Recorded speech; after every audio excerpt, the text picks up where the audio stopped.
Sejam todos bem-vindos à revista IS. Eu sou Soraya Fécio e convido você para uma conversa sobre o tema concurso público. Nosso tema de hoje vai remeter você em algum momento da sua vida quando você pensou em prestar o concurso público. Seja aí pela segurança financeira, pela estabilidade dentro desse mercado profissional em constante transformação, seja pela identificação da área profissional em que você atua, enfim, são vários os motivos que nos levam a tomar essa decisão. Mas para alcançar essa meta de ser aprovado em um concurso público, é preciso entender o processo que antecede as provas finais e se preparar para este momento, às vezes com anos de espera.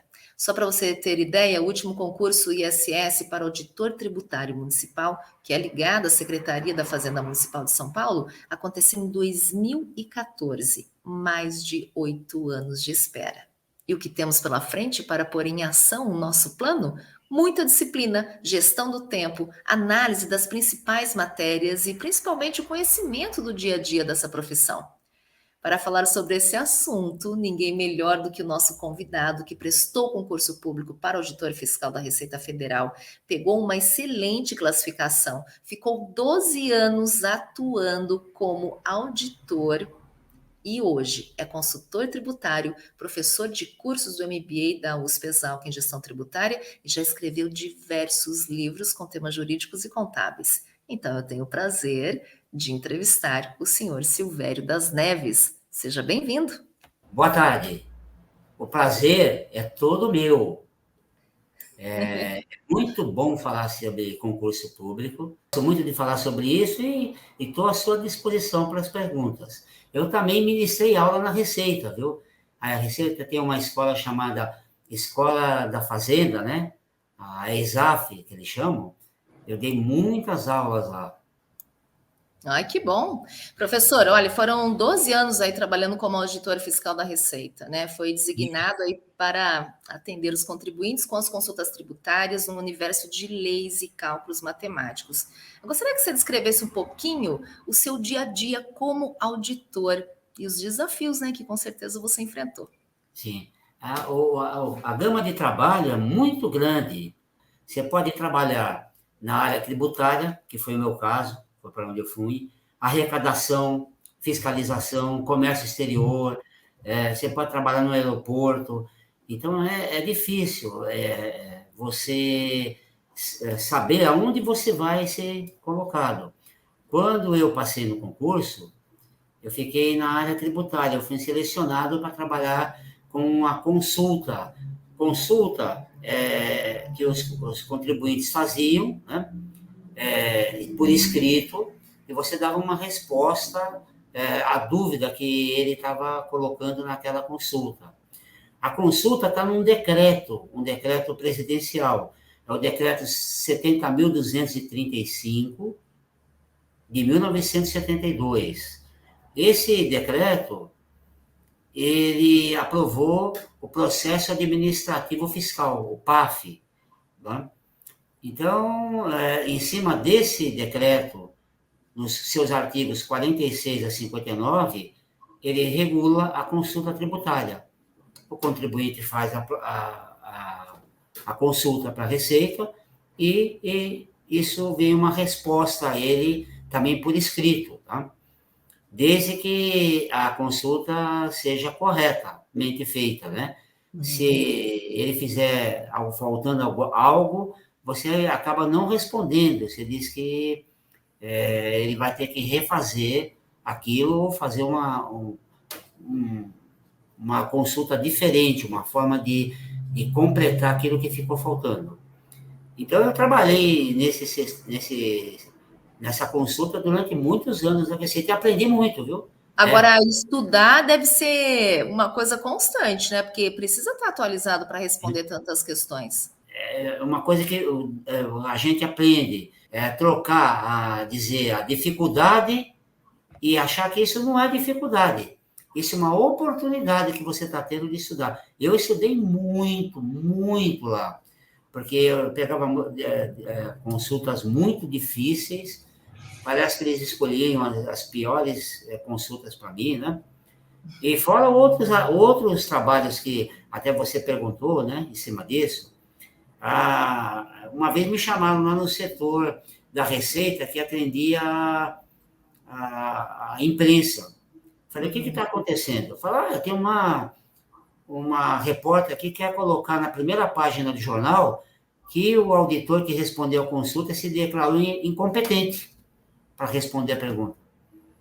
Se tem como vir aqui, eu peguei esse PAF, esse decreto 70.235, lá no seu artigo 59, ele fala, são nulos. Quais são as respostas que vão ser nulas? Né? São nulos. O inciso 1 diz, os atos e termos lavrados por pessoa incompetente. A incompetência não é pessoal aí. A incompetência é do cargo. Então, fizeram uma pergunta para a Receita, que não era da Receita. Ela não tinha como responder isso. E depois a repórter entendeu, né? Quando apresentei para ela o PAF, o próprio PAF já disse isso, né? O processo administrativo fiscal. Aí ela ficou tranquila, foi embora, não colocou no jornal. Mas a gente passa por tudo isso, viu? Parece ser fácil, né, professor? Mas não é, né? Precisa de muita dedicação. Agora, veja bem, né? Você acabou de colocar aqui para a gente que exige pesquisa, bastante estudo. E para você ter resultados assertivos, né? Principalmente aí na sua questão que são valores de alíquotas, você também começou a desenvolver casos práticos? Eu passei muita coisa com isso, tanto em São Paulo, né? Eu trabalhava em São Paulo, quanto em Brasília. E a gente trabalhava muito com números, né? Para você ter uma ideia, vou até te dar um exemplo sobre isso. E uma coisa que, na época, eu era muito mais jovem, né? E às vezes a gente erra e erra bastante. Eu fazia respostas de consulta para empresas, né? Para as empresas, de pessoa jurídica. Um dia chegou uma consulta de uma pessoa física, pequenininha assim, e passaram para mim e falaram, só que eu faço em 10 minutos. Coitado de mim, viu? Coitado de mim. Mas eu Não era aprendi. 10 minutos. Não era bem assim. Aí eu deixei, terminei o que eu estava fazendo, fui responder. Quando eu vi o que perguntaram, eu quis devolver lá para a chefe. Ela falou, não devolve não. De jeito nenhum. Você é o último, já passou por todo mundo. Se você não responder, não tem resposta isso aqui. Olha. Foi desse jeito. Aí vem um exemplo, né? Que você está perguntando. O que acontecia? Era uma empresa que estava descontando a pensão alimentícia de um funcionário. Para calcular a pensão alimentícia, você precisava calcular o imposto de renda. E para calcular o imposto de renda, você precisaria também calcular a pensão alimentícia. Um dependia do outro. Eles chamam isso de cálculo circular rotativo. Ou seja, eu precisaria fazer um cálculo que dependia do outro, precisaria fazer outro cálculo que dependia daquilo. Eu fui lá num setor que tinha um colega que era um senhor já que dava aula há muito tempo na USP de matemática, pedindo ajuda para ele. Ele me indicou um livro, né? Eu peguei lá o livro na biblioteca e adaptei os itens que estavam na fórmula. É uma fórmula enorme. Adaptei a legislação de imposto de renda e comecei a fazer os cálculos. Não fechava os cálculos. Falei, meu Deus, o que será que eu fiz errado? Voltei lá para o professor. Ele falou, eu já sei o que é. Eles costumam errar nos sinais, mais por menos e menos por mais. Só que se você não vai saber aonde eles erraram, você vai ter que ir um por um até achar. Assim Nossa, eu um por um, achei o erro. Você viu como é que é? achou o erro. Achei o erro. E teve que fazer um por um? Teve que pesquisar um por um? Tinha acho que uns 10 sinais de mais e menos, porque era uma fórmula enorme. Eu fui substituindo, substituiu o primeiro, não adiantou. No segundo, até chegar no ponto em que o erro era um erro de sinal mesmo. O professor estava correto. Aí veio a terceira fase de encrenca lá. Por isso que eu aprendi muito, viu, na vida, batendo a cabeça nas alamedas da vida, viu? Imagina. Eu não reclamei, não. aquilo foi um ganho de conhecimento que eu tive que dificilmente eu teria em outro lugar. Exatamente. Agora, como é que se transformou isso em estudo de caso Então, prático? na época tinha 6 taxas, 6 alíquotas de imposto de renda. Hoje tem 3, na época eram 6. E cada uma daquelas alíquotas tinha uma dedução que vinha na tabela do imposto de renda, né? E o pior, às vezes você fazia o cálculo correto, fechava. Depois, o que acontecia? Você, quando ia aplicar aquele cálculo que você fez, mudou a alíquota. A alíquota que era uma, voltava para a anterior. Olha, aí você tinha que fazer o cálculo tudo de novo. Eu falei, olha, o contribuinte não vai entender. Sabe o que eu fiz? Comecei a colocar os exemplos lá. Foi ótimo para mim. Aprendi bastante. Eu imagino. Agora, professor, você, por quase 20 anos, né, você ministrou aulas, assim, para concurso público, dentro da própria Receita.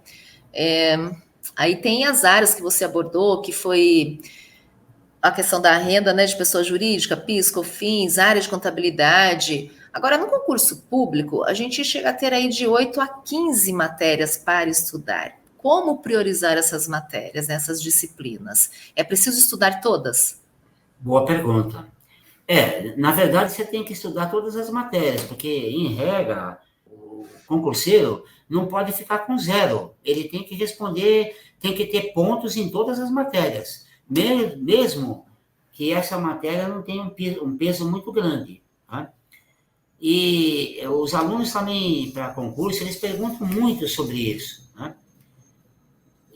Mas a resposta está dentro dele mesmo. Como que está dentro dele? Veja só, você tem 16 matérias, mas dessas matérias ele tá estudando. E tem algumas que ele tem mais afinado com aquelas matérias, 5 ou 6. Então, se ele tem uma afinação melhor com essas matérias, ele vai estudar. Mas ele não precisa estudar tanto quanto outra pessoa que não tem afinidade com essas matérias. Então, ele diminui o tempo de estudar essas matérias e estuda aquelas outras matérias que ele tem dificuldade. Né? E, por incrível que possa parecer, economia, matemática, contabilidade, são matérias que o concurseiro ele tem muita dificuldade, viu? Então, ele precisa separar o tempo dele com vistas a isso, né? Bom, essas matérias eu sei mais. Eu não vou deixar de estudar, mas vou estudar menos. Essas outras, eu tenho muita dificuldade. Então, eu aumento o meu tempo de estudo, né? E acabo estudando mesmo, mas ele vai ter que estudar todas, porque se ele ficar com 0 em alguma matéria, normalmente ele acaba não conseguindo a vaga que ele quer no concurso público. É Olha bastante só. normal isso. Na verdade, é uma gestão do tempo mesmo que precisa fazer.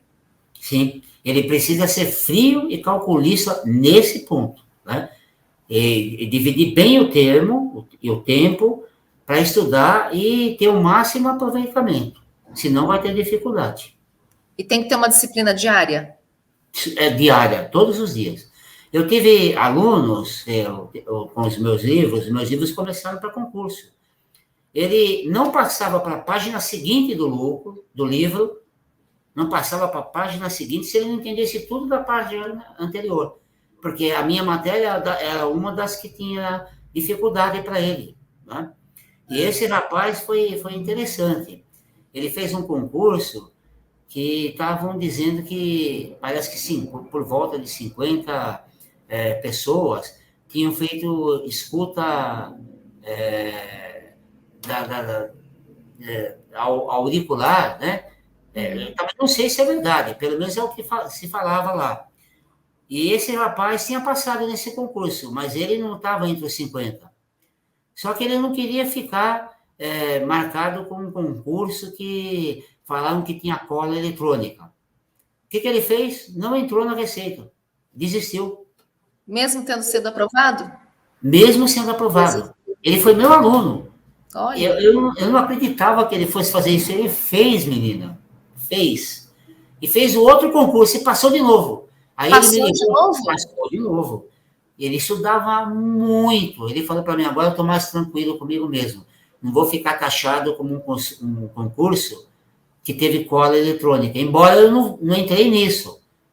Mas eu resolvi fazer de novo, fez e passou. Interessante esse caso. Você vê a determinação dele, né, e a necessidade da dignidade mesmo, porque a gente sabe que é um desafio só. Por exemplo, um outro desafio que eu observo é o nervosismo, né? É um sentimento tão comum entre todos nós, assim. Como administrar isso na hora dessa prova? Ele tem que começar antes, né? Antes tem que começar logo no início que ele começar o curso. Normalmente, na época que eu ministrava aula, era muito difícil alguém passar no concurso sem 2 anos de estudo. Olha. Principalmente para a Receita Federal, tá? Que tinha 16 matérias, 17, né? Então, ele tem que começar lá no início, a manter a calma, a disciplina, esse rol de que matérias que ele vai estudar mais, qual é o peso que ele vai dar para cada matéria, segundo a dificuldade dele. Não é a dificuldade só da matéria, dele em relação àquela matéria. Né? E se não fizer isso desde o início, fica com dificuldade depois. O que aconteceu? Teve uma prova da Receita, eu não me lembro quantas vagas tinha, mas ele não completou o número de vagas. Sabe por quê? Por quê? Eles premiaram a parte matemática disso. Parte Era matemática? um cálculo matemático com números depois da vírgula. Então, o que acontecia? Quem não tinha muito conhecimento matemático ia ter dificuldade. A gente falava para os alunos, olha, para de usar máquina de calcular. Começa já a fazer os cálculos mentalmente na mão, porque senão você vai ter dificuldade lá. Não deu outra. Quem tinha dificuldade na parte matemática não conseguia fazer todas as questões pedidas. Fazia lá 50%, 40% e acabava não passando. Né? Então, quando ele começa a estudar, se não pode usar a máquina, deixa a máquina de lado e começa a fazer o teste sem usar a máquina de calcular. Entendi. Até você fazer a prova. Né? Aí você já está mais preparado para isso. Mas deve ser um desafio e tanto, não, professor? Porque, ó, às vezes tem no máximo aí 2 minutos para poder responder uma questão. Então, como é que a gente prioriza, né, para aproveitar esse tempo todo ali durante a prova? Como é que a gente prioriza o tempo, né? Seria melhor começar por questões mais fáceis, questões mais difíceis? É sempre bom esse estudo do tempo, em termos de prova, que ele seja frio e calculista para fazer a prova. Então, o que ele vai fazer? Ele recebeu uma prova. Primeiro, ele tem que ver se a matéria que ele está recebendo é aquela que ele tem dificuldade. Se ele tem mais questões difíceis para ele nessa prova, porque essa é a matéria que ele gera dificuldade. Aí ele não deve responder as perguntas na ordem, 1, 2, 3, 4. Ele vai olhando a prova, responde as questões mais fáceis. Agora aí tem um detalhe, né? A questão mais fácil para ele que estudou. Não é que a questão é fácil. Se uma pessoa não estudou nada, não consegue responder aquelas questões. Então, ele precisa responder, começando pelas fáceis. As que tem grau médio, ele vai lá no número da pergunta e põe médio. E as difíceis, ele põe D. Aí ele volta, responde as de grau médio. Médio para ele que estudou, né? Para ele que não deixou de estudar nunca, né? Não é para todo mundo, não. Aí o que ele vai fazer? Volta, faz as médias. Quando isso ocorrer, ele vai ver que ele respondeu aproximadamente 50% das provas, né, das questões de prova, com 1/3, 1/4, depende de cada um, do tempo. Né? Aí a gente diz, olha, vai lá no banheiro, põe um pouquinho de água no rosto, respira, volta. Você tem 1/3 da prova para responder em 50% do tempo. E essas questões são as mais difíceis, essas que vão dar a classificação. E é aí que ele acaba passando. mas tem que ser frio e calculista. Se ele não fizer isso, começar com as mais difíceis, ele não tem cabeça depois para responder as mais fáceis. Tá? Eu acho Isso que acaba acontecendo. Oi? eu acho que o nervosismo toma conta exatamente aí, né, nesse grau de dificuldade. Agora, esse estudo tem que ser feito como a gente conversou aqui com vocês, né? Tem que É. ser feito assim. Se não fizer assim, vai ter dificuldade. Agora, na hora de realizar essa prova, a gente também conta aí com a presença do bedel, né? O bedel é aquela pessoa que fica na organização da sala ali, né, da prova, um pouco de olho também nos participantes. E ele tem um certo, entre aspas, um certo poder ali dentro daquela sala. Como que a gente pode se comportar para que a gente tenha uma harmonia e uma tranquilidade para poder realizar a prova, mesmo com a presença do bedel? O Bedel, ele está lá e nem sempre é uma pessoa preparada, porque tem muitas salas de aula, né? E às vezes ele pega pessoas lá que trabalham em vários lugares, né? E nem sempre é preparado para aquilo que está lá. Tá? Então, a primeira coisa é nunca discutir com o Bedel. Às vezes ele chega lá, pede para você mudar de lugar, não é por sua culpa, é porque alguém está olhando para sua prova, está tentando colar de alguma forma. Ele pede, você discute com o Bedel, às vezes ele te tira a prova e manda embora. Eu cheguei a ver isso aí. Eu, inclusive, quando dava aula para concursos públicos, nós fizemos uma prova, né? Uma prova simulada, e eu percebia, porque as pessoas que estavam fazendo a prova eram meus alunos, ele sorteou um número na frente, bem na frente das cadeiras. E ele não gostava de sentar na frente, pedia para trocar com a outra pessoa, eu fiquei observando, né? Aí o rapaz trocou, ele foi lá para o fundo, a moça veio para frente, a prova começou, eu fui lá de perto dele, por gentileza, você me acompanhe. Tirei ele do fundo e coloquei ele na frente. Não falei mais nada. Ele fez a prova lá. Depois nós fomos, na outra aula, fomos conversar sobre a prova. Ele falou, você falou que eu estava colando. Eu não te falei nada. Nem para você, nem para ninguém. Eu só pedi para você me acompanhar. Troquei você do lugar. Ele não falou nada, ele ficou quietinho.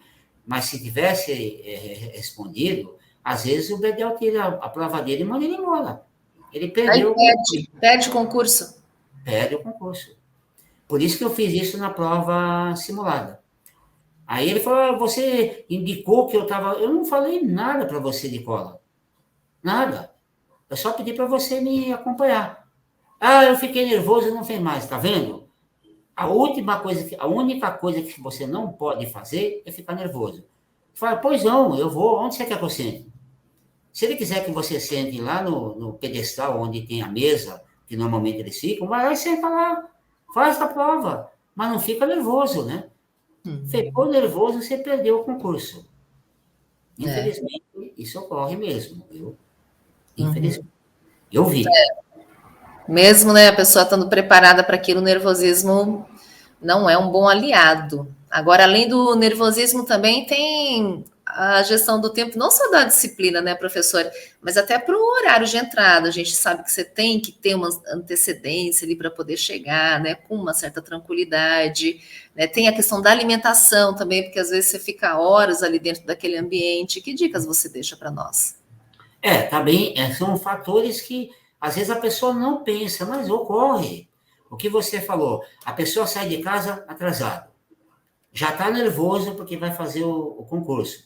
E uma coisa que pode ter acontecido, ele fica estudando na véspera do concurso até as 3 horas da manhã. Aí ele não consegue acordar, acorda atrasado, sai correndo, chega lá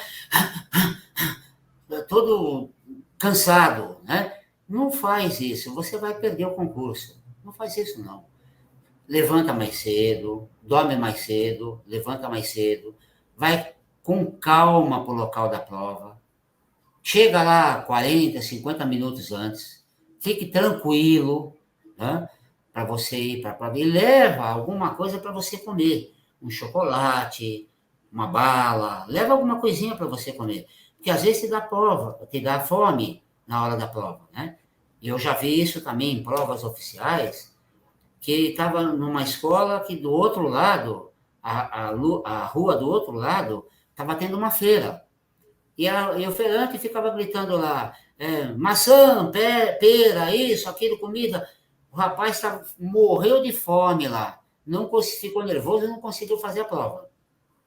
Simplesmente não conseguiu fazer a prova. É bem importante essas dicas, né? Porque às vezes a gente fica pensando que não, tem que ter a disciplina, né? Tem que ter a gestão do tempo, mas são pequenos detalhes que também pode atrapalhar o desempenho de qualquer pessoa. Agora, além de consultor, né, que hoje você atua como consultor, você também é professor, inclusive aqui do curso de MBA da USP Exalc de gestão tributária.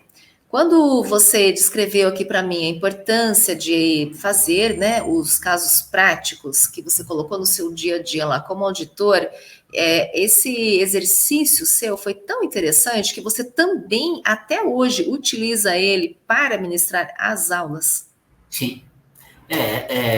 Eu trabalhei. Você fez uma pergunta lá atrás, até eu falei da pensão alimentícia, que eu tive que fazer cálculo para uma empresa que era de engenharia e passar isso para eles, né? E até o meu chefe veio lá perguntar quem é que tinha feito aquela consulta, que ele gostou muito, né? Aquele cálculo circular é um cálculo ruim de se fazer, né? E se a pessoa não tivesse muito bem preparado, ia ter dificuldade. Uma vez caiu três perguntas em prova sobre cálculo circular, o examinador que fez a pergunta errou. A questão foi anulada dentro da Receita Federal. Olha como isso é difícil, né? Quando eu trabalhei lá, eu ia para Brasília. Eu trabalhei num grupo especial, né, nomeado por Brasília. Eu ajudei a fazer o regulamento de imposto de renda de 94, 99, 1994 e 99. Trabalhei nisso. E fazia também atos lá para tributação da Receita lá em Brasília. Chama-se COSIT, a Coordenação do Sistema de Tributação. E depois a gente percebeu que atos que a gente fazia, que a gente publicava, não era entendido pelo contribuinte.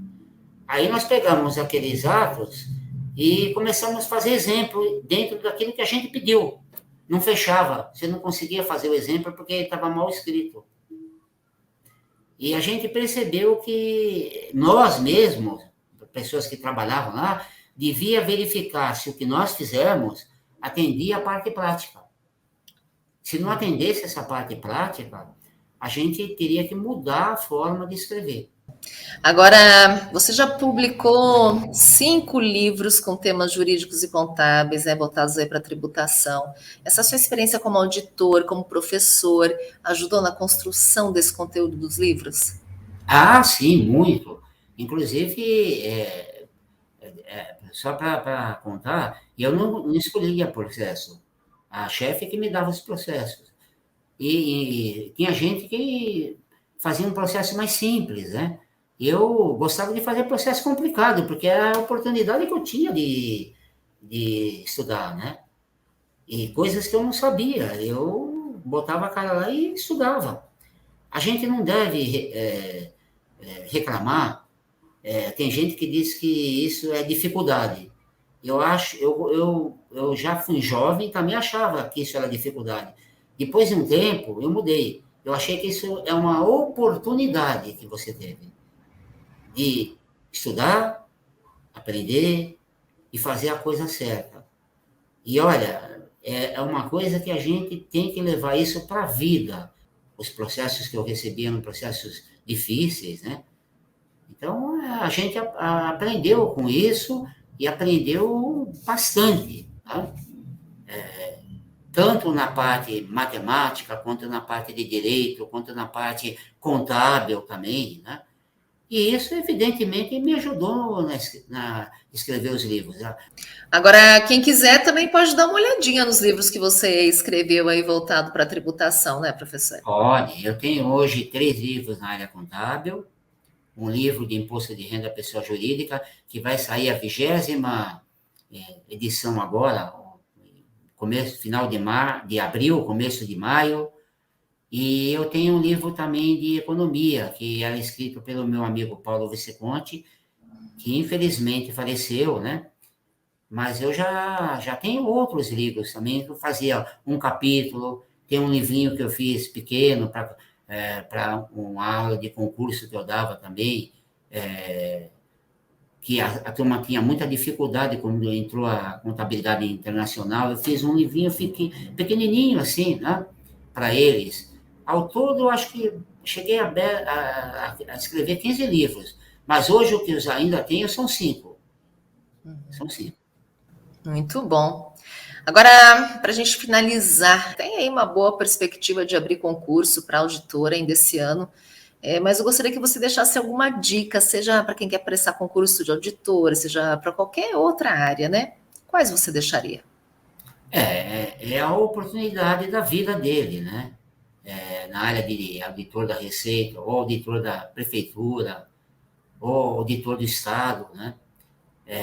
A dica não leve o estudo. Olha, eu tenho uma premissa que a gente veio para esse planeta para aprender. Eu não tenho dúvida disso, né? Então, a gente aprende todos os dias e com todas as pessoas. Às vezes, uma pessoa muito simples te dá uma lição que você leva para o resto da sua vida, né? É impressionante, mas isso é verdade. É só a gente estar aberto a isso, né? A pessoa que vai estudar tem que estar aberto ao estudo. E entender que o estudo faz bem para ele, né? Faz bem para ele, faz bem para a evolução do ser humano, né? E se ele fizer isso, ele vai aprender sozinho, estudando sozinho, né? Foi o que eu fiz. Muitas das coisas que eu aprendi foi por causa da Receita, pelas dificuldades que eles me deram, que eu era obrigado a estudar, né? Hoje eu agradeço todas as dificuldades que me deram e eu encaro como oportunidades, e essas oportunidades foram muito boas para mim. Eu espero que todo o pessoal de concurso veja isso dessa forma. Eu quero agradecer pela sua entrevista. Você colaborou demais com as suas dicas, com a sua vivência, né? Tenho a certeza que enriqueceu a nossa revista IS aqui. Então, deixo o convite para que você volte mais vezes. Obrigada pela sua presença aqui com a gente hoje. Eu que te agradeço a todos, inclusive aqueles que não aparecem, mas que fazem a gente aparecer, né? A todos eles, né? Agradecer a todo mundo, agradecer a revista, agradecer a você e espero que dê tudo certo. Muito obrigada. E você que nos assiste, espero que tenha gostado dessa nossa conversa bem proveitosa e participe aqui com a gente, deixa seus comentários, que tema você gostaria de conhecer, juntos vamos construindo, tá bom? Até a próxima.